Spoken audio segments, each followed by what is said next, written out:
के दूसरे ममालिक की तरह बरतानिया में भी कोरोना वैक्सीनेशन का अमल जोरों शोर से जारी है। शुरू में तो कोरोना वैक्सीनेशन के हवाले से अवामुन्नास में बहुत से शुकूक व शुबहात पाए जा रहे थे, ताहम वक्त के साथ साथ इसमें कमी वाक़ई हुई और लोगों की एक बड़ी तादाद ने वैक्सीनेशन लगवाना शुरू कर दी।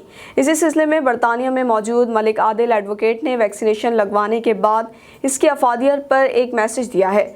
जानते हैं कोरोना की वैक्सीनेशन के बारे में उनका क्या कहना था। कोविड-19 की वैक्सीनेशन के कोई साइड इफेक्ट्स नहीं है। मैंने भी आज लगवाई है। मेरी आपको सजेशन है कि जो तमाम कॉन्स्पिरेसी थ्योरी हैं उसको एक साइड पे रखें और ये आपको अच्छा चांस मिला है कि इस मुल्क में तमाम लोगों को वैक्सीनेशन की जा रही है। आप इसका भरपूर फ़ायदा उठाएं। It don't alter your DNA। इसके में कोई सदाकत नहीं है, ना ही इसमें कोई हलाल और हराम का चक्कर है। जो चीज़ आपकी ज़िंदगी बचाती है वो कैसे हराम हो सकती है। आप तमाम लोगों से रिक्वेस्ट है कि आप अपनी वैक्सीनेशन और अपनी फैमिली की वैक्सीनेशन करवाएं और अपने आप को भी सेव करें और अपने कोलीग्स को भी और अपनी फैमिलीज़ को भी सेव करें। और अब आपको